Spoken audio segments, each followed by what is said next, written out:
Em setembro de 2022, o governo federal enviou ao Congresso Nacional uma proposta de reforma administrativa, a PEC 32/2020, com a justificativa de combater privilégios do setor público no Brasil. E a reforma tributária é uma reformulação dos impostos e de suas formas de cobrança. Hoje, nós vamos ter um debate, né, entre o professor Quiosh Arada, o jurista Quiosh Arada, e o professor Marco Sintra, e eu quero passar a palavra agora para o meu colega, o Sérgio Braga. Bom debate aí.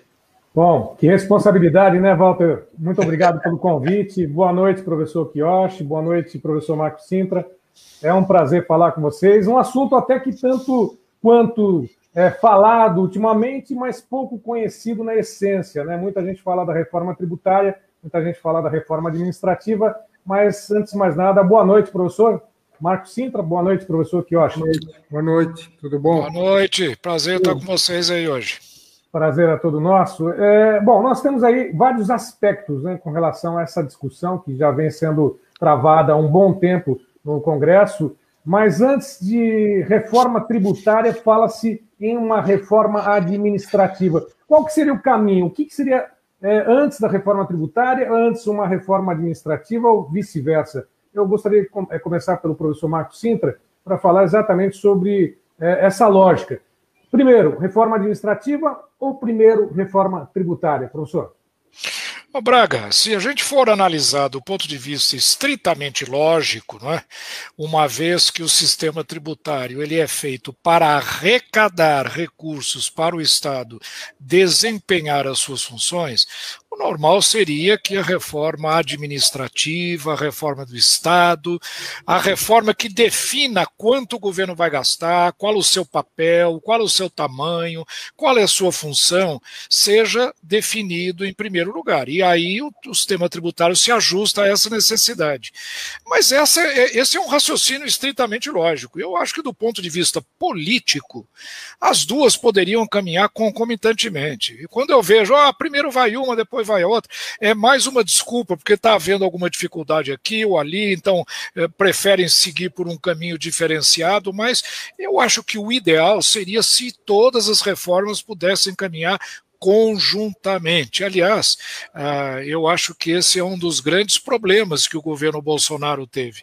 Ele gastou o primeiro ano inteirinho fazendo a reforma tributária, a reforma previdenciária, e praticamente interditou qualquer discussão de outras reformas. Eu acho que foi um ano precioso perdido, que é um ano quando o governo tem credibilidade, quando o governo tem mais apoio, o governo ainda não sofreu o desgaste normal e natural de qualquer gestão. Então, eu acho que o melhor para o país seria se nós caminhássemos com todas as reformas, essas duas principalmente, conjuntamente. E elas vão trabalhando harmonicamente. Eu acho que nós temos 513 deputados, 81 senadores, é um Congresso aparentemente reformista, é o que todo mundo diz. Então vamos caminhar, vamos ter coragem de caminhar com tudo junto. O país precisa disso. Eu acho que esse negócio de pôr um na frente do outro é mais um subterfúgio para angariar, digamos, apoio parlamentar para caminhar. Bom, e de alguma forma nós temos aí o aspecto político, que depende muito lá do Congresso Nacional, mas nós temos o aspecto econômico e o aspecto jurídico também. E sobre essa questão do aspecto jurídico, professor Quiosh, gostaria que o senhor falasse a respeito do que está travando, o que pode acontecer nas questões, nas relações aí, jurídicas na reforma tributária. E quando se fala na reforma tributária, fala-se também entre os estados e municípios, né? Eles têm que fazer primeiro uma reforma municipal, uma reforma estadual, para depois tentar juntar o todo, professor? Em primeiro lugar, eu concordo em gênero, número e grau com o que disse o professor Marco Sintra. Se você não dimensiona o tamanho do custo do Brasil através de uma reforma administrativa, você não tem como pensar em fazer uma reforma para sustentar essa máquina governamental. Então, do ponto de vista jurídico, a reforma tributária que está sendo proposta, tanto o PEC 45 como 110, eles não partiram do exame do diagnóstico da realidade, eles não conhecem a fundo o sistema tributário nacional vigente e muito menos a jurisprudência dos tribunais superiores, tanto do STJ como do Supremo Tribunal Federal, para detectar onde é que está a complexidade, onde é que está o ponto de estrangulamento do sistema, o que é que está causando 77% das discussões nesses tribunais em matéria tributária, em prejuízo de outras matérias. Ninguém fez esse levantamento. Fala-se muito em simplificar, como se a quantidade de tributos por si só fosse um sinônimo de complexidade. Não. Basta um único tributo do tipo PIS, COFINS não cumulativo para botar o contribuinte para correr, entendeu? Então, não é quantidade de impostos. Quantidade de impostos existe exatamente para servir a peculiaridade da Federação Brasileira, que tem uma dimensão continental, mas com inúmeros desníveis socioeconômicos de uma região para outra, ao ponto de artigo 151 determinar proibição de incentivos fiscais, salvo aqueles destinados à redução das desigualdades socioeconômicas. O que está fazendo? Em vez de cumprir o que está na Constituição, eles estão metendo incentivos fiscais selecionados, até por medidas provisórias regado a preço de ouro, entendeu? Então, isso que está errado, isso está causando o quê? Um rombo de 270 a 300 bilhões de evasão tributária por ano. E essa arrecadação perdida, nós é que pagamos. Quem não está dentro do benefício, paga aqueles que caem fora da tributação. Então, isso está errado. Então, você tem que, primeiro, analisar, coisa que a PEC 45 e a 110 não fizeram. E simplesmente, o primeiro unifica 10 tributos, né, de consumo, em ICMS e ISS. Substitui por um IBF, que ninguém sabe o que é. É um conceito que tem por limite o céu, entendeu? O outro unifica 5 tributos sobre o IBS, mas também igualmente incorporando ISS. Não conhece a Federação Brasileira. Então, o artigo 18, que dá independência e autonomia política aos estados, o artigo 30, que dá independência e autonomia aos municípios, são ignorados, são cláusulas pétreas. Então, o exercício do poder político pelo Estado, município e União, ele tem que acompanhar o exercício do poder tributário. O poder tributário tem que ser dividido em espaço regional e subregional. É como está na federação. Não existe esse negócio de União mandar no Estado, o Estado mandar no município. Isso é coisa de juristas do direito privado, não é? Dentro do direito público não existe isso. Nós temos uma federação não verticalizada, mas horizontalizada. São juridicamente parificadas. Sem ter essa noção, essas reformas radicais vão por terra abaixo, entendeu? E mais, a complexidade não está no texto constitucional, está na legislação ordinária. E, sobretudo, em normas complementares, como instruções normativas, pareceres normativos, consulta, solução de consulta, entendeu? Ato declaratório interpretativo, que não param de ser despejados a cada minuto. Quer dizer, aí não é possível. Professor, inclusive essa questão toda, né, para muita gente que está nos acompanhando agora, tem a dúvida, né? Na verdade, o que vem a ser a reforma tributária? Inclusive, o professor Marco Sintra tem batido nessa questão, né, que não é simplesmente juntar impostos, não, professor Marco Sintra. Não é simplesmente fazer uma união dos impostos, como se isso fosse a solução, fosse a reforma tributária a ser implementada. Não é isso, professor? Olha, o Braga, acho que você tem toda a razão, mas antes eu queria fazer algumas observações sobre o que o Quioche está dizendo aí. Para fazer justiça, eu acho que tanto a PEC 45 quanto a PEC 110 são construções assim absolutamente utópicas, são construções de laboratório, são modelos que foram tirados de livros textos, e eles têm muito pouca aderência ao dia a dia da economia, ao dia a dia do país. Ele não atenta às peculiaridades culturais, institucionais do Brasil. Então, Então, quer dizer, é o tipo do modelo que acha que fazendo, propondo uma coisa perfeita, bonita, utópica, isso vai funcionar. E não é à toa que há 30 anos se propõe esse tipo de coisa e não funciona, né? Agora, com relação à sua indagação, não tem dúvida nenhuma, não é juntar imposto que vai resolver o problema do país de maneira alguma. É a E o pior de tudo, Arada, é que eu estou vendo que esses projetos estão tentando colocar praticamente a regulamentação do imposto dentro da Constituição. Então começam a meter dentro da Constituição detalhes operacionais do funcionamento do modelo, e a partir daí nós vamos tornar praticamente o Supremo Tribunal Federal um tribunal de tudo, porque tudo vai estar na Constituição, inclusive detalhes. Há projetos que colocam alíquotas dentro da Constituição. Sabe conceitos novos, Marcos? Tem 40 conceitos novos em matéria tributária. Até tudo isso ser pacificado e não gerar contencioso é uma barbaridade. Então eu acho que o Arada tem toda a razão. São modelos heurísticos, são modelos de laboratório. Nós precisamos descer à realidade. E quando a gente olha a realidade, às vezes um tributo simples, ele se torna complexo por causa do processo de arrecadação, por causa do processo de fiscalização, o processo de cobrança. Então, o Arada tem absoluta razão. Não é o tributo que é complexo, às vezes o tributo é simples, mas a burocratite que toma conta desses tributos no seu funcionamento do dia a dia é que cria uma complexidade. Então, juntar imposto só vai potencializar a complexidade. Se nós não entrarmos no âmago desses impostos, como eles funcionam, como eles são administrados. Então, eu acho que o debate está muito complexo por causa disso. Aí, Braga, é uma boa dica para a gente começar a discutir a reforma administrativa, porque é por aí que a gente tem que começar a simplificar o governo, a máquina pública como um todo. E depois nós chegamos, quem sabe, aí na forma dos tributos mais adequados. Mas será que o Congresso está pensando dessa forma também, professor? Olha, o Congresso, eu acho muito difícil. Por quê? Nós estamos no meio do terceiro ano do governo. Essas coisas têm que ser feitas no primeiro ano.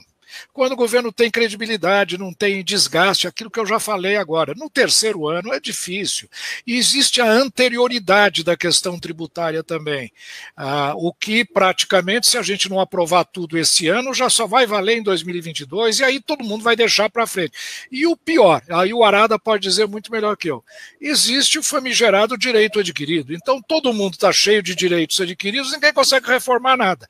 Quer melhorar o sistema trabalhista público, não consegue. Quer arrancar privilégio, não consegue. Quer reduzir incentivos fiscais, não consegue. Tudo virou direito adquirido, então tudo virou engessado, imutável.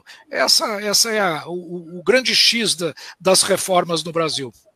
Professor Quiochi.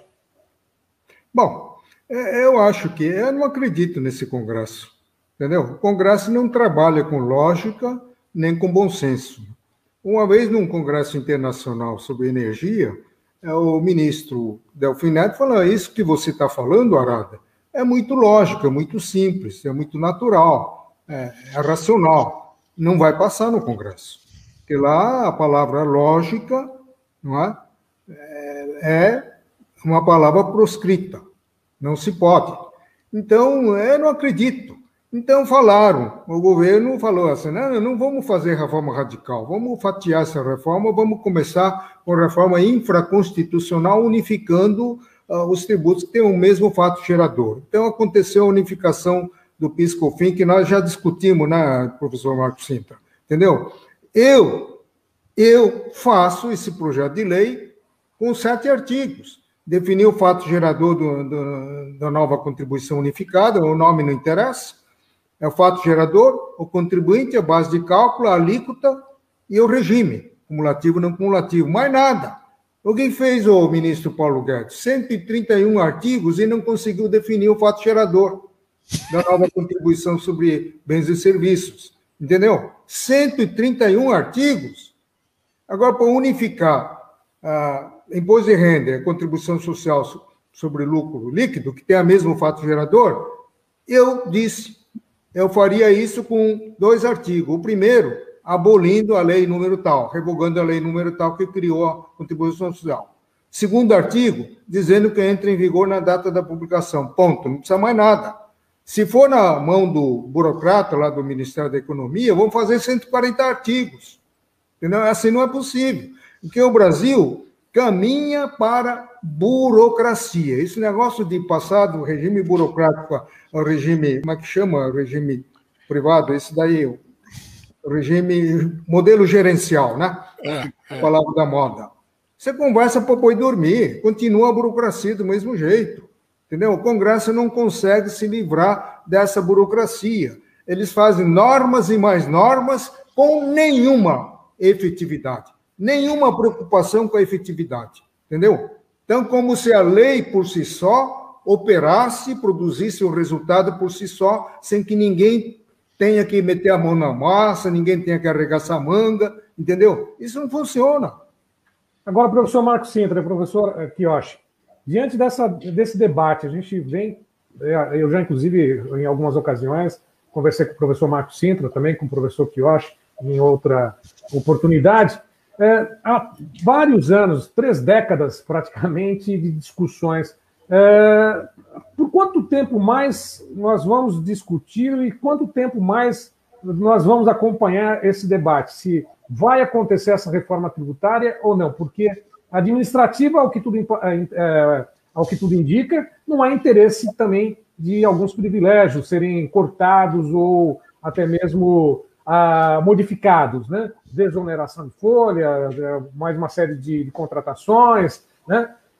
Será que em quantas gerações, já que há 30 anos a gente discute praticamente essa questão da reforma tributária, quantas gerações mais vão ser necessárias para poder discutir a reforma tributária no Brasil? Professor Marcos Sintra. Olha, você me faz uma pergunta extremamente desagradável de responder, porque a tendência que a gente tem é olhar para o passado e falar, olha, não mudou nada, então provavelmente vai continuar esse mesmo padrão.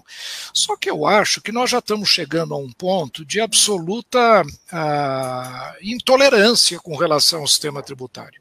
Não é? Empresas estão indo embora do Brasil, a sonegação é gigantesca, existe um desconforto muito grande com os custos muito altos do sistema tributário. O nosso contencioso atinge praticamente um PIB de discussões na justiça. Isso é um caso absolutamente inédito no mundo inteiro. Não é? Nunca.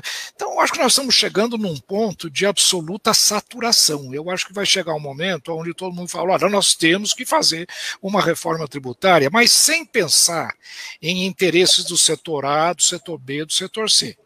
E aí, eu acho que é muito uma tarefa, Braga, para o governo, para o executivo, porque quando o executivo não assume essa função de peito aberto, fica muito difícil, né? Os interesses privados se articulam em grupos e cada um defende o seu projeto. Esse projeto da PEC 45 é típico de um grupo de empresas que está defendendo aquele projeto. O Simplifica Já é típico de um projeto de prefeituras que estavam incomodadas com o projeto da PEC 45. O único que, para fazer justiça, tem um pouco de diálogo com vários setores da sociedade é o projeto do Raul. Só que aquilo acabou virando uma salada geral tão complexa que é muito difícil entender o que é que está por trás daquele sistema. Ele conversou com muita gente, foi botando tudo para dentro, sem nenhuma linha metodológica clara, então não funcionou. Então a minha recomendação é, se nós precisamos cortar esse nó górdio, temos que fazer o que foi feito com a reforma tributária de 65. O governo tem que pegar um grupo de notáveis fora do Congresso Nacional e encomendar um projeto de reforma para 5, 10, 20 grandes juristas, economistas, políticos também, tem que ter uma boa representatividade, mas que pensem num projeto para o país e não num projeto para o seu grupo político, para o seu partido ou para o seu grupo econômico. Aí a coisa funciona. Funcionou em 65, quando foi criado o atual modelo tributário, que foi totalmente descaracterizado ao longo desses 70 anos. Agora, o governo Collor criou, em 92, a Comissão Ariosvaldo Matos Filho, dentro dessa linha, naquele momento, em 92, porque a Constituição de 88 dizia que 4 anos depois haveria uma revisão de alguns capítulos da Constituição. Um deles era para ser o tributário. O presidente eleito na época, o Collor, criou a Comissão Ariosvaldo Matos Filho, nessas características. Tinha lá economistas, juristas, etc., comandado pelo professor Ariosvaldo, apresentaram o relatório, mas não deu em nada em função das circunstâncias políticas. De lá para cá não houve mais um trabalho de peso, com credibilidade, onde gente como Arada pode sentar e falar, olha, isso é bobagem, gente, existem outras formas de fazer, onde bons economistas joguem fora esses livros teóricos que trabalham num mundo ideal que não existe e digam, vamos construir alguma coisa para a sociedade brasileira, com as suas características. Eu acho que é o único jeito de avançar. Se isso não acontecer, Braga, eu acho que nós vamos patinar, vamos continuar sendo o país do futuro para sempre. Precisa de uma comissão de notáveis para fazer esse trabalho mesmo, doutor Arada? O senhor está dentro ou não? Bom, primeiro, para a economia do pós-pandemia, Braga, é preciso fazer uma reforma administrativa enxugando um pouquinho a máquina estatal. E depois tem que realmente simplificar, né? Mas não simplificar complicando, como querem os que estão propondo essa reforma radical. Simplificar em termos de tornar fácil a sua execuibilidade.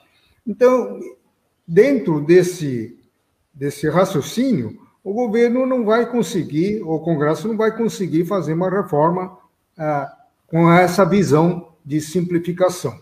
Ele vai só complicar mais. Eu me lembro que, acho que foi em 2008, quando estava em discussão aquele negócio do IVA federal, IVA estadual, a história do barquinho, você está lembrado, Marcos? Lembro. Varzano, Ricardo Varzano, é o modelo dele. Por recomendação do deputado Mussademes, que era da Comissão de Reforma Tributária, eu fui lá ouvido lá na audiência pública lá na Câmara. Então eu disse, para fazer reforma, vocês têm que estudar o sistema tributário vigente. Se você não conhece, não adianta. O que é que está atrapalhando aqui a execução do sistema tributário nacional? Eu enumerei um por um. Primeiro, medida provisória que dá instabilidade jurídica que muda da noite para o dia. Então, é proibir a medida provisória em matéria tributária. Outro, taxas declaradas inconstitucional surgem no dia seguinte com o nome de contribuição de melhoria, contribuição social. Então, eu falei, vamos mudar a Constituição para exigir a definição de fato gerador de contribuição social por lei complementar. Então, tem que estar lá no copo. Bom, outro, sistema de tributação por dentro, que faz enrustir a carga tributária, que eles não pagam, repassam para o contribuinte, entendeu? Transforma 18% em 21,95%, coisa que o contribuinte não percebe, entendeu? Então, fazer uma tributação por fora na maneira do Japão, a maneira dos Estados Unidos. Está destacado, não pagou, vai para a cadeia, porque aí o destacado é do fisco, o preço é o dele. Agora, aqui não. O imposto está dentro do preço. Então, o comerciante recebe o imposto quando ele recebe o preço. E agora, nessa questão da briga de 27 bilhões de devolução do PIS/COFINS, eles querem pegar de volta aquilo que eles não pagaram, entendeu? Porque é duplo completamento, né? Quer dizer, eu fui pichado porque eu disse que não faço parte do batalhão de juristas que defende esse ponto de vista, entendeu? Mas é assim, é outro que está dando problema. É a tributação não cumulativa. PIS/COFINS cumulativo, zero de contencioso administrativo ou judicial. PIS/COFINS não cumulativo, que veio com aquele discurso de acabar com a incidência em cascata, que é muito ruim, não sei o quê. Primeiro mês de arrecadação bateu recorde de arrecadação. Então, para o contribuinte não interessa o regime, interessa que pague pouco, não que pague bastante sob o simpático nome de não cumulativo, entendeu? Isso não interessa. O que está travancando o Supremo Tribunal Federal? Exatamente essa tributação não cumulativa. Outro que está deixando de cabelo em pé. Um incidente atrás do outro que o Supremo não dá conta do recado. É a substituição tributária para frente. Que o governo não tendo mais como encurtar o prazo de recolhimento, que antes era 45 dias, depois 30, depois 15, depois 10, e agora estão tributando com antecipação, antes da ocorrência do fato gerador. Está dando um problema um atrás do outro. Eu, durante 5 edições, eu critiquei a decisão do Supremo, que disse que não precisava devolver. Eu falei, o Supremo está errando, está confundindo o aspecto material do fato gerador com o aspecto temporal, o aspecto quantitativo do fato gerador. Se tem 2 bases de cálculo, tem 2 fatos geradores. Assim como se tem 2 preços, nós temos 2 compra e venda. Entendeu? Aí o Supremo falou, o Arado tem razão, só que não citou meu nome. Lá, subrepticiamente, eles mudaram a jurisprudência, dizendo que tem que devolver. E agora começa a discussão, mas quem é que pede a devolução? O estabelecimento substituinte ou o estabelecimento substituído? E aí começa, quer dizer, um problema atrás do outro. Então, essas coisas eu propus. É aí que o Delfim Neto, depois que eu contei isso, falou, não, mas isso é muito lógico, é muito simples, não vai pegar. Como de fato, estão ignorando. O Arada, o interessante, uma coisa que você mencionou, viu, Braga, é que a reforma tributária especificamente, e isso no Brasil em geral, né, as pessoas se movem não pela lógica e pelo raciocínio, mas por palavras de ordem, por chavões, por conceitos da moda, né, que viram paradigmas como se fossem imperativos que não demonstram ou que não exigem demonstração, que não precisa demonstrar veracidade. Um deles é esse mito da não cumulatividade. O mito da não cumulatividade. Isso é um mito. Todo tributo tem cumulatividade. A cumulatividade não é nenhum desses monstros que os economistas tentam mostrar que é. Agora, virou uma palavra de ordem. A pessoa fala tributo cumulativo em cascata. Não presta, não serve. Quando não é bem a verdade. Olha uma coisa interessante, uma coisa que me chamou a atenção agora. Pega o tributo sobre movimentação financeira. É outra palavra de ordem. Falou em CPMF, não presta, cascata, é isso, aquilo, precisa jogar fora. Não, é ruim, um tributo de má qualidade. Olhem o que está acontecendo. Vocês perceberam que o PIX está virando a forma de pagamento universal? Hoje a minha faxineira chegou aqui, eu abri a carteira para tirar dinheiro para pagar, ela falou, doutor, me paga com PIX. A minha mulher falou, que eu tinha falado para ela, vamos pagar com PIX. Não, acho que ela não tem ainda. Olha, hoje é uma realidade. Muito bem. Você sabe quantos bancos estão cobrando das empresas para cada transação de PIX? Chega a 2%. A média é 0,99, mas tem um banco que eu sei, porque eu fui consultar, cobra até 1,99% no valor da transação. Então veja, o que é isso? Uma CPMF privada. Qual é a diferença de CPMF, onde você transaciona e o governo pega 0,20, 0,10, 0,30 para pagar imposto, para substituir outros impostos, e a diferença é que você é obrigado a pagar 2%, 1,5%, 1%, 0,5%, e fica como taxa, tarifa para banco. Então vejam, é tudo uma hipocrisia.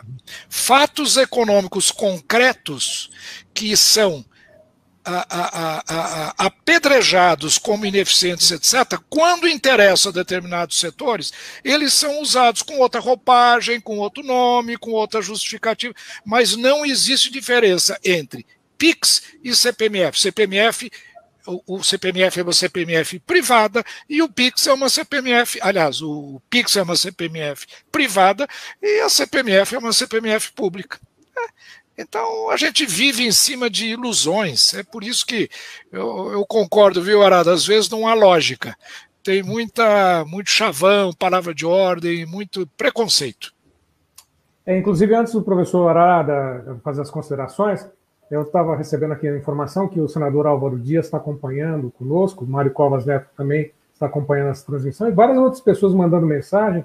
Então, a gente está aí atendendo, pelo menos, instigando, né, muita gente sobre esse tema que tem que ser um tanto quanto abordado e também simplificado, né, como seria essa reforma para o cidadão comum, né, porque a gente fala muito com relação aos aspectos jurídicos, aspectos econômicos, mas um aspecto social, né, chegando essa reforma, implementada, sabe-se lá, Deus quando isso vai acontecer, né? Tomara que em breve, né? Sou otimista até certo ponto. Ela vai gerar emprego, ela vai ser de uma forma justa para todos, para os estados, para os municípios, né? Esses são os questionamentos que se fazem ou se faz hoje diante das pessoas que, na maioria, não sabem exatamente o que está acontecendo, né? E, infelizmente, isso é fato. Professor Arada, uma reforma tributária, se implementada depois da reforma administrativa, ou enfim, vai gerar emprego? Ela vai ser justa? Alguém vai sair perdendo? Se for para simplificar, fazendo uma reforma infraconstitucional, sem dúvida alguma, representaria um cimento, um asfaltamento do caminho econômico.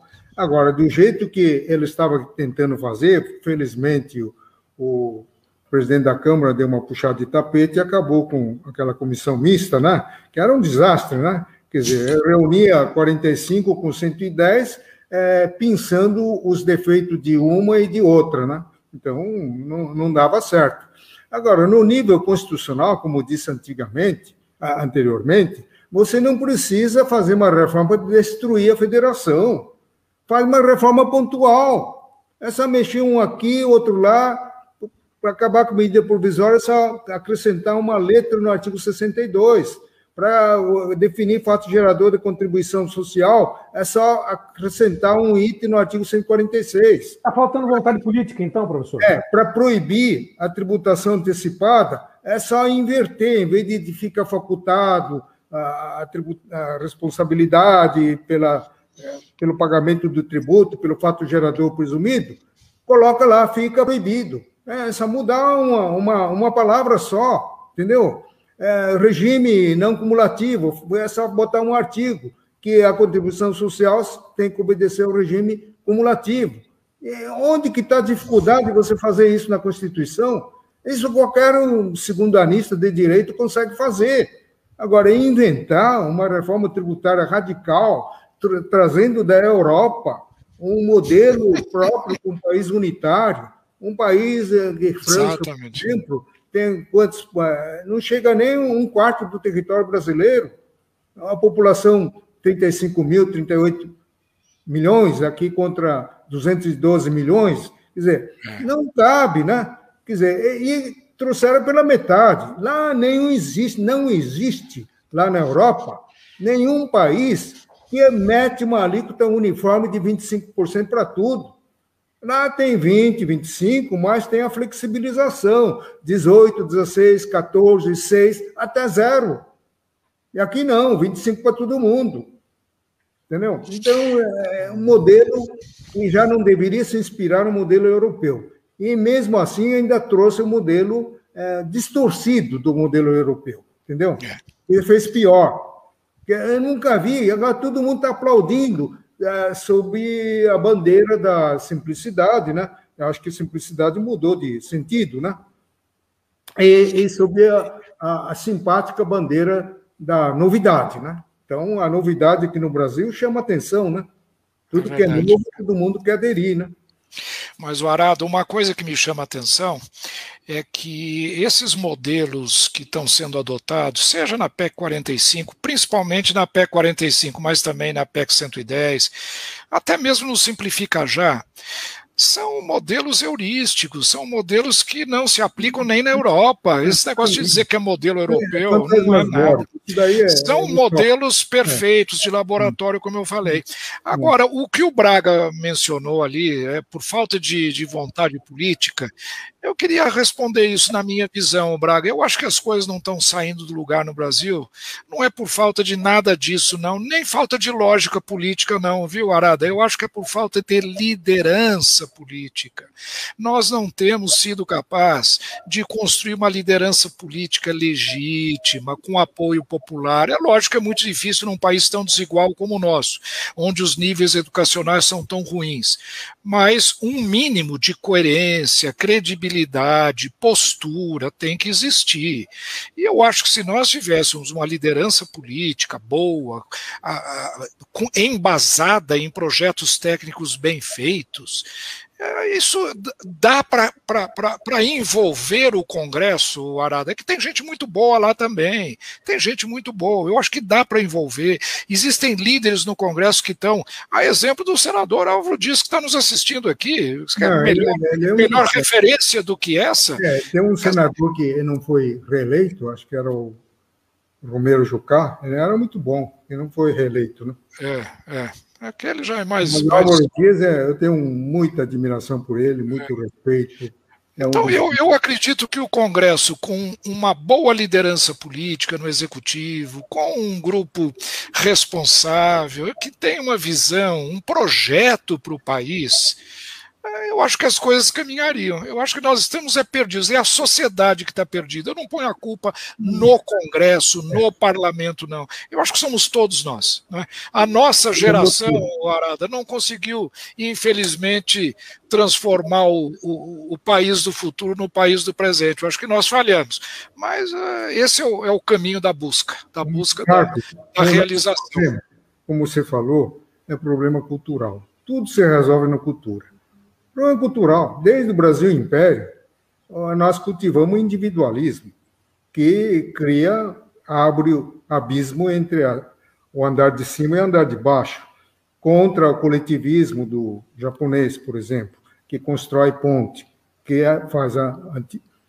atrai a empatia entre as pessoas, traz a fraternidade, a solidariedade, que é um dos fundamentos da moderna sociedade, né? Mas isso é só blá, blá, blá, de boca para fora.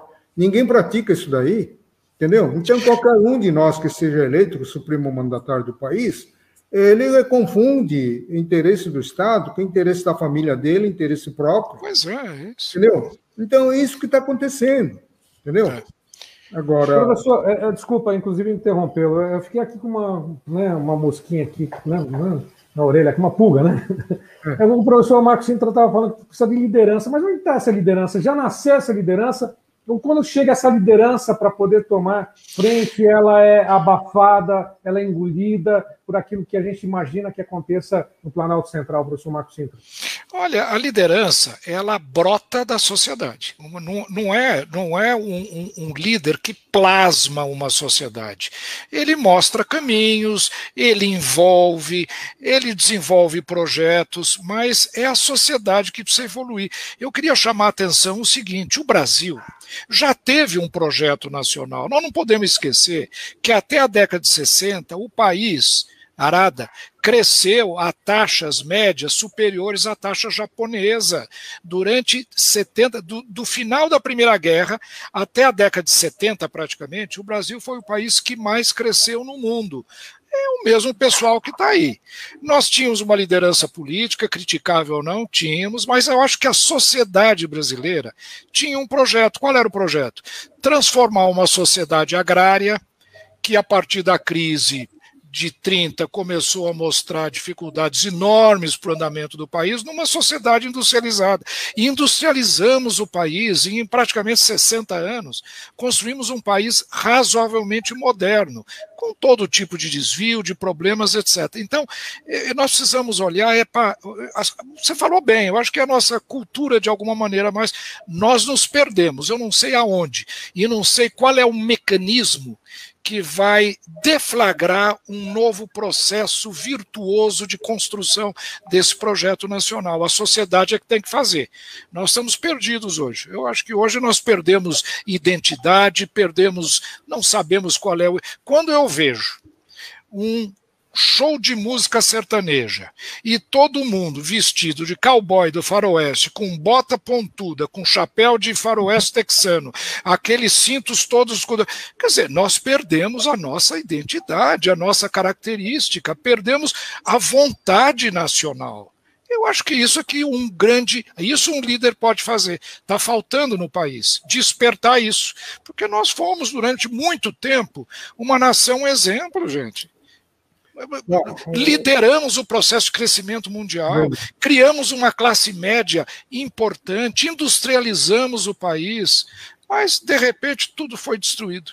Marcos, isso que você acaba de falar tem algo a ver com 21 anos de ditadura militar que impediu a continuidade dessa liderança política, Só que já se foram 3 décadas e não surgiu, né? Até agora. Pois é, mas tem alguma relação com aquela interrupção, aquela ruptura? Olha, Arada, eu estou dando pitaco numa área que não é minha. Eu sou um economista, não sou sociólogo e nem um cientista político, mas a minha sensação é de que esse processo aconteceu no Brasil com atores, às vezes, completamente divergentes. Quer dizer, um Getúlio Vargas, que foi importante nessa resposta que o país deu através da substituição de importações à crise do café, é muito diferente de um Juscelino, por exemplo, que foi um homem que deu um impulso importante para o país. Mesmo dentro do regime militar, nós tivemos figuras completamente diferentes. Um Castelo Branco, eu acho que jamais sonharia que o projeto que o levou ao poder acabou se revelando esse que durou todo esse período. E mesmo assim, com alguns sucessos obtidos ao longo desse período. Então, é uma pergunta difícil de responder, mas eu acho que é uma construção social que nós estamos falhando em articular. Eu vou pedir uma gentileza tanto do professor Arada quanto do professor Marco Sintra. Eu vou fazer uma pausa, uma saída estratégica, né? Quem vai dar continuidade aqui nessa nossa conversa é o Walter Siglioni, e, sem dúvida nenhuma, é um assunto que demanda muito debate, muitos esclarecimentos, né? Até porque boa parte, como eu disse logo na abertura, da sociedade sequer sabe o que é a reforma tributária e até mesmo quais efeitos teria uma reforma administrativa, quem ela iria nivelar, por dizer assim, né? Eu digo não nivelar, mas não é o termo mais correto, mas pelo menos tentar dar uma justiça, né? Equilibrar as contas em todos os sentidos, né? E eu acho que isso demandaria mais um dia, mais uma nova transmissão, né? Eu acho que, inclusive, é uma proposta que vou deixar para o professor Sintra e para o professor Arada e para o Walter, que vai dar continuidade aqui. Mas eu quero, antes de mais nada, dizer que foi um prazer reencontrá-lo, mesmo que virtualmente, o professor Marco Sintra, e já tivemos contato pelo menos há uns 25 anos, eu acredito que até um pouquinho mais. Isso, né? Do período do qual guardo ótimas lembranças. Sem dúvida nenhuma, eu também, professor. Né? E o professor Arada, sem dúvida nenhuma, que a gente vai ter outros contatos aí, a gente vai conversar em outras ocasiões, em outros assuntos, né, no aspecto jurídico desse Brasilzão, que tem muita coisa para ser resolvida. Muito obrigado, viu? Foi um prazer. Né? Obrigado pela oportunidade de conversar com os senhores. Tá bom? Walter, é contigo agora. Quero dizer, Braga foi excelente, né, na explanação, na condição com os doutores. Professores, estamos caminhando para 15 minutos finais do programa. Chegaram várias perguntas, mas eu vou me ater a só uma pergunta e a colocação final dos dois. Pode ser assim? Para a gente não levantar muito a bola e depois não conseguir terminar. Eu vou colocar uma só, que foi o resumo, aliás, foi até uma colocação do Mário Covas. Ele falou para colocar o seguinte aqui, ó: a criação do Fundo Federal para compensar as perdas de estados e municípios com a reforma, na opinião dos dois professores. Não sei se o professor Arada quer começar, depois passa para o doutor Marcos Sintra, ou ao contrário. Pode falar, Marcos.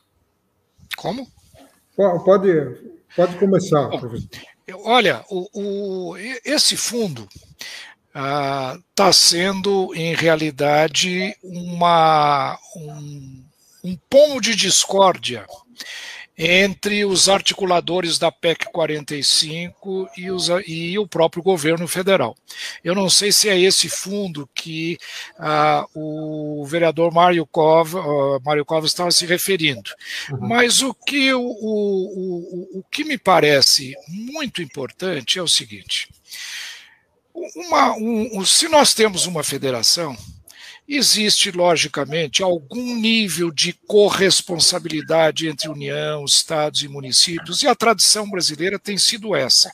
A nossa federação não é uma federação que nasceu de baixo para cima, com autonomia plena dos entes federados que resolveram se juntar para criar uma federação. Ela foi criada de cima para baixo, portanto, o governo central sempre manteve uma certa responsabilidade na manutenção da coesão, da unidade, da nossa federação, ainda mais uma federação tão complexa como a nossa, que tem não só 27 estados, mas ainda tem 5.500 municípios, que tem competências garantidas constitucionalmente como entes federados. Então, eu acho que essa expectativa de que estados e municípios sempre dependam do governo federal para resolverem os seus problemas, é uma coisa que está inerente na nossa tradição política. Agora, é profundamente perigoso.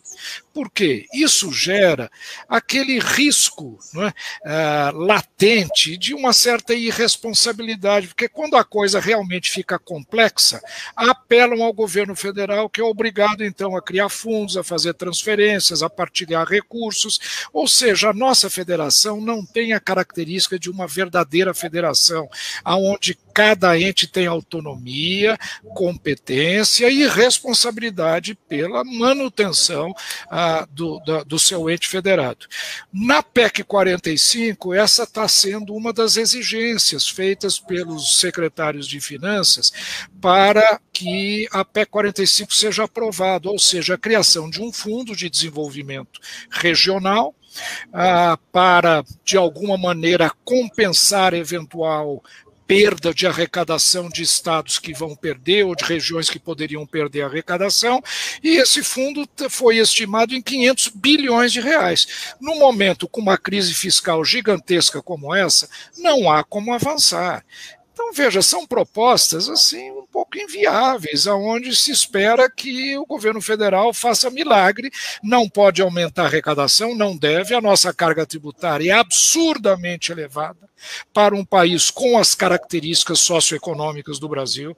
33%, 34% do PIB é carga tributária de país rico e não de país emergente como o Brasil. Não dá para aumentar a carga tributária e, ao mesmo tempo, o governo tem que atender praticamente a insolvência de vários estados para manter um mínimo de coesão política. Então, eu acho que esse é o fruto dessa irresponsabilidade brasileira na gestão pública ao longo das últimas décadas. Isso não é culpa desse governo, daquele, não. É aquilo que eu estava falando com o Arado, é um problema da sociedade brasileira. Agora, o que eu acho que nós precisamos caminhar para projetos, não sei se nós vamos ter oportunidade de falar um pouquinho no Imposto Único Federal, que eu gostaria muito de trocar de deixar uma palavrinha aqui, até para motivar, quem sabe, Walter, numa outra discussão, numa outra oportunidade. Pode dar um pitaco para a gente. Mas o meu pensamento é esse. Eu acho que essa dependência de estados e de municípios com relação a projetos de assistência e saneamento de estados e municípios é uma coisa que deve ser feita em casos absolutamente emergenciais, como, por exemplo, uma pandemia. Pandemia é uma obra é um fato do destino, da natureza. Então, todo mundo conjuntamente tem a obrigação de se dar as mãos. Agora, resolver problema de sobreendividamento, de ineficiência, de gastos excessivos de governadores e prefeitos, transferindo a responsabilidade para esses fundos de salvamento, entre aspas, da federação, eu acho que é uma coisa que nós precisamos ir debelando paulatinamente. Não faz parte de uma cultura, de uma sociedade bem gerida. Professor? Eu sempre tive reservas com esse negócio de criação de fundos, porque fundos não têm especificação de elementos de despesa. Então, o sujeito, em vez de gastar sob o império da legalidade, ele gasta a sua discrição. Então, a possibilidade de sumir pelo ralo é muito grande. Agora, esse fundo que estão falando, ele faz o papel daquilo que já existe no 158, 159 da Constituição Federal. 49% do produto de arrecadação de imposto de renda e IPI são destinados ao Fundo de Participação dos Estados e dos municípios e 3% para desenvolvimento da região Norte, Nordeste e Centro-Oeste. Né? Então, existe exatamente para fazer a correção dos desníveis regionais. Agora, nós temos uma mania de consertar o resultado e não atacar a causa, entendeu? Então, você tem que ir na identificação da causa. No caso dos municípios, Por exemplo, por que ficar dividindo o município? Porque o vice-prefeito brigou com o prefeito, então vamos dividir o município, você fica com o lado direito e fica com o lado esquerdo, faz um plebiscito. Aliás, antes do plebiscito já tem o resultado, então já está dividido, temos 2 municípios. Então, cada dia está surgindo um município. Agora, eu tive uma palestra aqui com o professor Adilson Dallari, foi expositor lá na FEComércio. Ele falou da reforma administrativa, não tocou nada naquele ponto que eu aplaudia, que o ministro Paulo Guedes tinha proposto a extinção dos municípios que não conseguem sobreviver com recursos próprios. Sempre tem que estar a União lá dando dinheiro. Então, ele propunha a extinção desses municípios. Agora, eu não conheço na íntegra o projeto que os deputados estão discutindo, mas nunca ouvi falar em extinção de município. Parece que está centrado apenas no servidor público, entendeu? Acabar com os privilégios, transformar os cargos, então, tudo em cargo efetivo só para exercente de funções de Estado. Tudo mais seria elitista. Não é? Redução da carga horária, com redução proporcional. Enfim, estão constitucionalizando aquilo que já existe no nível de legislação ordinária, entendeu? Então, esse fundo, ao meu ver, não vai trazer problema, vai dar mais munição para os corruptos agirem. São aquilo que o meu amigo professor Léo da Silva Alves chama de rataria, né? Rataria que impera no país. São animais espertos, inteligentes, que conseguem amealhar fortunas e desaparecer no submundo, lá no meio da sujeira. Entendeu? Esses são os ratos. Agora, diz ele que o rato tem uma inteligência mais ou menos igual ao ser humano, por isso que eles são utilizados como cobaia. Arada, agora veja, você mencionou uma coisa interessante, esse negócio dos municípios da reforma administrativa, isso não passa nunca no Congresso. Não vai passar. Mas, por quê? Porque os deputados dependem de vereadores, etc. Depende. Nós sabemos disso. Agora, isso não é falta de lógica, não. Isso é excesso de lógica. Porque é absolutamente lógico que o parlamentar ele tem que se preocupar na sua reeleição. E se ele depende para a sua reeleição dessas pessoas, desses políticos, é normal e natural. É aquele problema do agente principal, que é um problema de sociologia conhecido, né? Quer dizer, o representante do povo acaba representando seus próprios interesses à frente daqueles do povo, porque ele precisa se preservar. Agora, então, isso remete à seguinte pergunta. Propostas como essa não passam na Câmara, como eu disse, não por falta de lógica, por excesso de lógica, uma lógica errada, mas excesso. Pergunta, será que seria o caso de nós fazermos uma constituinte? Porque aí nós faríamos um novo projeto para o país, porque se a gente for pedaço por pedaço aprovar no Congresso Nacional, eu acho que vai ser um projeto muito difícil. Eu já vi falarem sobre isso, a imprensa desceu o pau em quem falou nisso, o líder do governo falou nisso outro dia, o Ricardo Barros, etc., até pararam de falar, mas eu não sei se o Modesto Carvalhosa não está certo, se nós não temos que fazer mesmo uma nova constituinte com notáveis elaborando, faz depois um plebiscito, um referendo. Proibindo a eleição daqueles que foram membros da Assembleia. Um monte de coisa que precisa ser feita, mas que não vai passar no Congresso nunca. Não vai passar, mas isso que tem que ser feito, porque aquele negócio que você estava falando, falta de liderança política, né? 30 e tantos anos de redemocratização, você está vendo alguma renovação?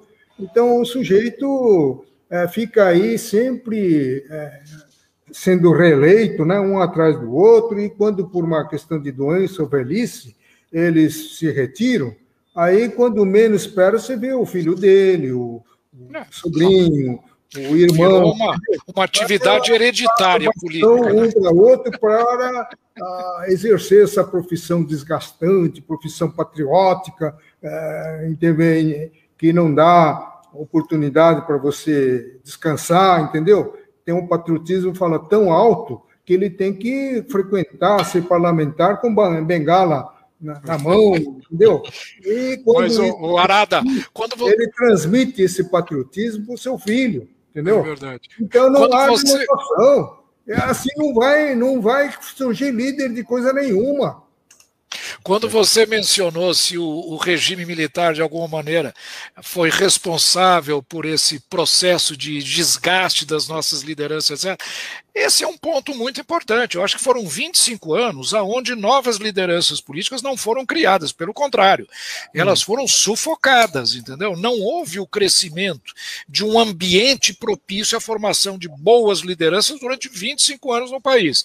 E depois dos 25 anos, isso deixa sequelas, etc. Então, durante praticamente 50 anos, nós estivemos ausentes na formação de lideranças. Aí o que acontece? Não há liderança, eu ponho meu filho, ponho meu neto, ponho minha mulher, ponho minha sobrinha no lugar, porque ninguém vai questionar, não surgiram novos nomes, não surgiram novos valores. Eu acho que nós precisamos pensar muito seriamente na base da construção da nossa sociedade. É sempre um de nós, e nós somos individualistas de nascença, desde o tempo do Império, entendeu? Nós não somos uma sociedade coletivista, não é? Todo mundo... Você já viu algum deputado, senador, que não ataque a corrupção na disputa eleitoral? Porque é a palavra da moda. Eu sou contra a corrupção. Ele ataca a corrupção, desde que não seja sua. Entendeu? Professor, você está encaminhando para o final, infelizmente, mas eu queria deixar para fazer a consideração, as considerações finais de vocês. Aliás, professor Quiocha, a gente que vem toda sexta-feira fazendo programa aqui e na televisão, a gente podia convidar de novo o doutor Marcos Sintra, né, para poder fazer o debate que, olha, Álvaro Dias participou, o Fernando Capeza aqui deu um olá aqui para a gente, o nosso amigo Mário Covas, né, para renovar esse convite. Então, vou deixar para vocês fazerem a consideração final e a gente encerra o programa. Bom, o bate-papo foi bastante proveitoso, mas atendendo à vontade do professor Marcos Sintras, que queria que adiantasse alguma coisa em torno do imposto. Verdade. Eu acho que, a essa altura dos acontecimentos, ficar entre PEC 45, 110 e aquela do senador Major Olímpio, infelizmente morreu, não é uma emenda aglutinativa, quer dizer, uma pior que a outra. Então, acho que é preferível ficar com o imposto federal unificado, pelo menos não implode a Federação Brasileira, entendeu? O único problema é que esse imposto universaliza, né? Já temos um imposto de renda que é universal. Agora vamos ter esse imposto único, que também universaliza, quer dizer, o magistrado, o advogado, o pedreiro, o agricultor, o industrial, o comerciante, o professor vai pagar tudo igual. Entendeu? Então, não há essa distribuição da carga tributária por segmentos da atividade econômica. Então, esse é um dos males. O outro mal é que não possibilita a utilização desse imposto único como instrumento de redução de desigualdade social. Porque, se for abrir exceção, Marcos, você tira a virtude do imposto único, né? Entendeu? Então, o computador ele não quer nem saber se você é pobre, se tem capacidade contributiva ou não. Você movimentou lá, já sacou. Se você transferiu de uma conta para outra conta sua, problema seu, você paga o imposto. Então, esse é o defeito, mas isso daí pode ser, em parte, resolvido com adequado dimensionamento da alíquota.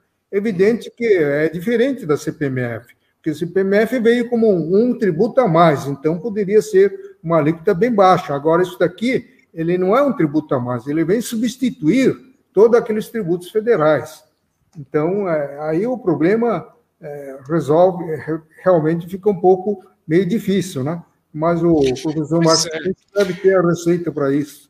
Não tenho receita, não. Eu me interessei muito por um projeto que foi apresentado pelo deputado Luciano Bivar como uma emenda à PEC 45, que é o Imposto Único Federal, que tem muita semelhança com o projeto que eu deixei na Câmara dos Deputados, aprovada na Comissão Especial, por unanimidade, que é a PEC 474/2001, imagine, e que era o Imposto Único Federal, mas que em realidade era um imposto único meio fake, porque não seria único. O que esse projeto prevê, que eu acho muito interessante, agora que PEC 45 está morta e enterrada, PEC 110 acho difícil avançar. Os outros projetos, PEC eu acho que o governo não tem mais tempo e nem maioria para aprovar mais PEC. Daí a proposta de se fazer fatiamentos. Não é? Então, veja, nesse momento em que não se fala mais nesses projetos estruturantes, o projeto do Imposto Único Federal me chamou a atenção. O que ele diz? O governo federal, o Arada, tem basicamente duas grandes atribuições. Ele tem um grande imposto, que é o imposto de renda, pessoa física e jurídica. Esse é um imposto, não é uma contribuição. O resto são todas contribuições. Tira o IPI, que é um projeto que está praticamente em decadência, etc. Todo o resto que o governo arrecada são contribuições para o financiamento da Previdência ou da Seguridade. Quais são? COFINS, contribuição social sobre lucro líquido, que é um adicional do imposto de renda, e a contribuição patronal e do empregado para o INSS. Esses três juntos representam mais ou menos R$1 trilhão. E 500 bilhões de reais é imposto de renda. Então, o governo federal tem, em realidade, três contribuições para o financiamento da Seguridade, só. São contribuições para a Seguridade. Contribuição social sobre lucro líquido, COFINS e as contribuições patronais ao INSS. E o imposto de renda pessoa física e jurídica, que deve arrecadar alguma coisa próxima de 500 bilhões aí. Então, veja, se são somente essas duas pilastras do ponto de vista de obrigações do governo federal com os seus tributos, por que não juntar esses dois em dois, uma grande contribuição para o financiamento da Seguridade, com a eliminação da contribuição social sobre lucro líquido, e isto automaticamente reduziria a alíquota do imposto de renda pessoa jurídica de 34 para 25, porque 9 é a contribuição social sobre lucro líquido, portanto ela cairia de 34 para 25, acaba com o PIS/COFINS, que é um péssimo imposto, e acaba com a contribuição ao INSS, ou seja, desonera a folha de salários do país. Então você tem um imposto semelhante à CPMF, um tributo sobre movimentação financeira. Eu fiz as estimativas, uma alíquota de 1,18% no débito e no crédito. Produz praticamente toda a arrecadação desses três tributos, essas três linhas, contribuições que deixariam de existir, e o imposto de renda continuaria existindo na sua atual formatação física e jurídica. Então, veja, política redistributiva é imposto de renda. Política de investimento é imposto de renda. Política de partilha de arrecadação com tributos com estados e municípios é imposto de renda. Agora, a outra obrigação, que como nós temos uma Seguridade que é regida pelo princípio de repartição e não de capitalização, portanto, é uma obrigação da sociedade a manutenção disso, passaria a ter um imposto cuja incidência também é universal. Então, eu acho que esse projeto ele racionaliza conceitualmente e operacionalmente. Porque e o IOF fica? Quem? IOF. O IOF, não, o IOF é um tributo regulatório, esse é um tributo que tem outra característica. Ele foi transformado num tributo arrecadatório, mas ele é regulatório, ele tem que ser Só de nome, né? Pois é, mas é isso que eu estou falando. Esta formatação do que se chama o Imposto Único Federal faz o seguinte, dois grandes impostos, o imposto de renda física e jurídica e uma contribuição para a Previdência. Aí vai continuar, o ITR vai continuar, pequenininho, racionalizado, quem sabe dá para os municípios, e o IOF transformado junto com a CID num instrumento de política econômica e não num instrumento arrecadatório. Isso é muito simples, fazer uma radical transformação no modelo federal de arrecadação, simplificar de fato, porque você trocar contribuição social sobre lucro líquido, COFINS e contribuição patronal ao INSS por 1,18 de uma CPMF que não gera burocracia, não gera briga, não gera fiscalização nem nada, eu acho que é um bom negócio. É esse o projeto que está me interessando muito. E eu acho que pode ser a maneira de destravar esta reforma tributária. Vamos reformar os tributos federais com uma simplificação desse tipo e depois vamos trabalhar na racionalização do ICMS e do ISS, que são os outros dois impostos importantes para o país. Mas, como disse o Arada, um passo de cada vez. Nada de querer botar a nossa economia de pernas para o ar, fazer uma revolução que, evidentemente, não vai acontecer, porque não há um projeto para se fazer isso, não vai haver apoio social para um projeto dessa envergadura. Eu acho, Walter, que a melhor proposta continua sendo essa da unificação de tributos federais, né? Enquanto o IOF fica de fora. Eu apresentei um projeto no sentido de, sob pena de nulidade, o aumento do IOF tem que constar na exposição de motivo, declinando a razão, o que ele está regulando. Se é regulatório, tem que dizer o que está regulando. O que aconteceu no mundo fático que me obrigou a regular a concessão de crédito, o seguro, os valores mobiliários, entendeu?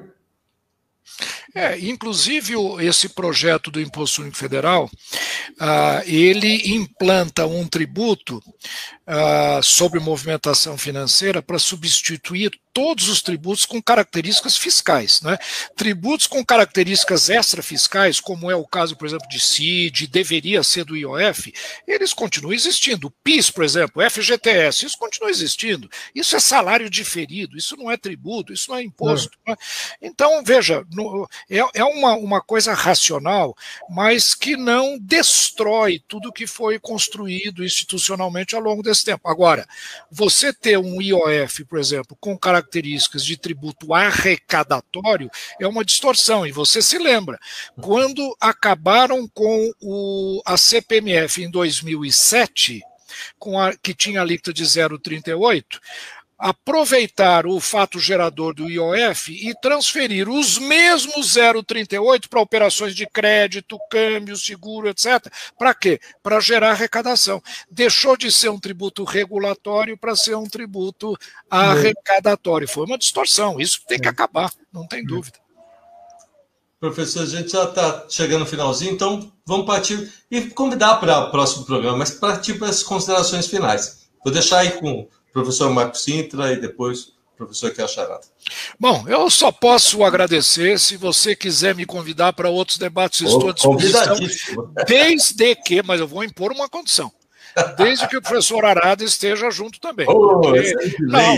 Veja, você participar de um debate onde você não percebe uma certa coincidência de conhecimentos, interesses, fica uma coisa chata que eu não gostaria. Quer dizer, com a participação dele, aceito a qualquer momento. Olha, é um prazer muito grande, Walter. Sucesso para você aí. Agradeço o Braga pelos momentos que esteve aqui conosco também. Conversar com o professor Arada é sempre uma alegria. É um homem que não se prende a dogmas, não se prende a conceitos, profundo conhecedor do direito tributário brasileiro, mas ao mesmo tempo um homem livre, um homem que tem um livre pensar, que pensa de forma racional, pensa no país, de modo que participar de um debate, isso não é debate, essa conversa com ele é sempre um prazer. Se ele estiver junto, pode me convidar todas as vezes que eu estarei também. Professor, o Braga está dizendo aqui, entrou aqui para falar, tive hoje uma aula com 2 mestres, está aí na telinha. Professor, aqui, ó.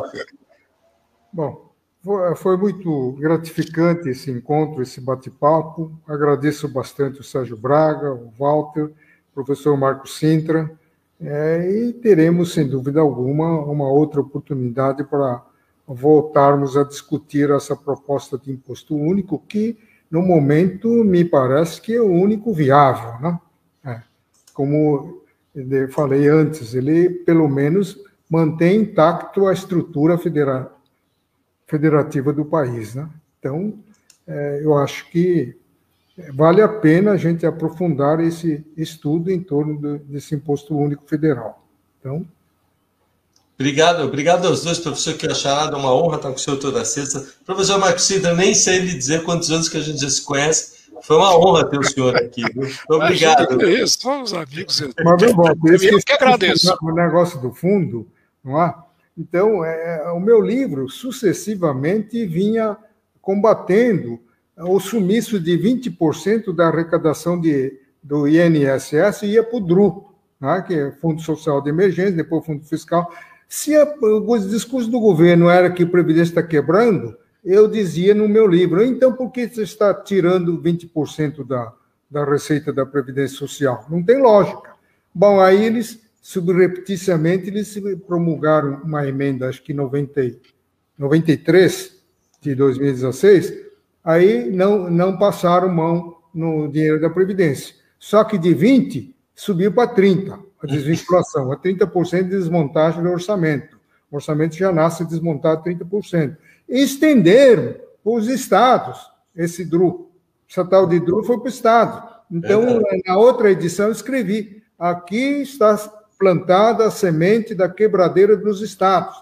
Quantos estados hoje temos quebrado? Meia dúzia. Meia dúzia, já usa.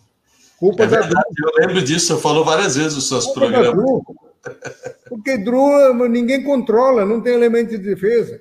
É igual essa transferência que o governo federal fez para os estados e municípios para combater a pandemia, entendeu? Como não tem elemento de despesa, eles foram gastando em outras coisas. Compras superfaturadas, aumento do funcionalismo, e nada, quase nada para combate à pandemia, entendeu? Então, são essas coisas que a gente tem que debater, trazer à tona para conhecimento da sociedade, né? Vamos marcar outro, professor. Já vou pegar a agenda e marcar outro com os nossos. Deixa eu falar uma coisa. A partir do infeliz momento que o presidente da República dispensou a colaboração do Marcos Sintra, eu acho que a reforma tributária morreu. Foi embora. Morreu. O seu sucessor não tem as mesmas luzes, a mesma capacidade, a mesma experiência e inteligência para bolar qualquer proposta de reforma tributária. Obrigado, Kiyoshi. Professores, vou encerrar aqui, vou pedir para que as pessoas compartilhem até e lá na televisão a gente vai passar na terça-feira da semana que vem. Um abraço aos senhores, fiquem aí, a gente vai sair do ar, mas um abraço a todo mundo que nos escuta. Obrigado, professores. Eu que agradeço. Um abraço a todos. Vamos lá. Mais um pouquinho que a gente vai sair do ar já, um minuto só. Mas tá vendo? Até aqui dá problema, viu, professores? Um abraço.